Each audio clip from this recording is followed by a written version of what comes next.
হ্যাঁ, রাশেদ খান ভাই, হ্যাঁ রাশেদ খান। ওনার জি কাছে বলেন। প্রশ্ন করছি যে ভাই আমার তো বিদ্যুতের দাম বাড়ছে, আমি 6 ঘন্টার মতো বিদ্যুৎ পাচ্ছি না, 6 ঘন্টার মতো বিদ্যুৎ পাচ্ছি না, আমার নাটোর এরিয়া এত সমস্যা কেন ভাই? আচ্ছা, আমাদের সরকার তো অ্যাবিলিটি আছে ভাই, আমি তো বিদ্যুতের টাকা দিচ্ছি প্রতিনিয়ত।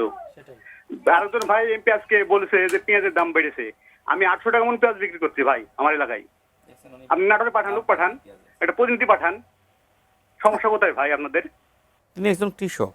তিনি বললেন যে আজকে তিনি 1 মণ পেঁয়াজ বিক্রি করেছেন 800 800 টাকায়।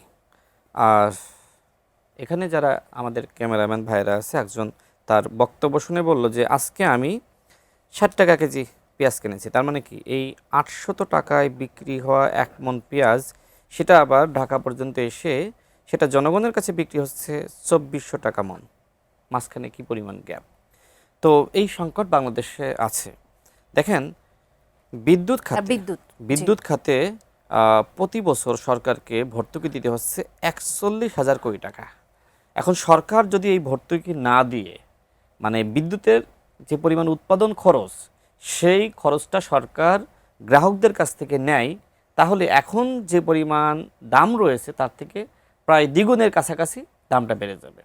সরকার চেষ্টা করছে, দেশে তো আসলে সংকট রয়েছে, বিশেষ করে আপনার এই জ্বালানি সংকট হওয়ার পরে বিদ্যুৎ সংকট, লোডশেডিং বেড়ে গেছে, এটা বাস্তব, এটা অস্বীকার করার কিছু নয়। আমিও গ্রামে দেখেছি এবং অনেকে আমাকে প্রশ্ন করেছে, আমি পরবর্তীতে বিদ্যুৎ কর্মকর্তাদের সাথে কথা বলেছি।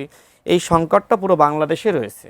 এখন 16 বছর যেভাবে, যাবে না কখনো বাংলাদেশ দেখেন থেকে? 16 বছর যেভাবে ক্যাপাসিটি চার্জের নামে লুটপাট করা হয়েছে, যেভাবে আসলে ওই সামিট গ্রুপকে বা আপনার আদানির সাথে চুক্তি করা হয়েছিল, নানান ধরনের কিন্তু বাংলাদেশের সংকটে পতিত স্বৈরাচার ফেলে গেছে।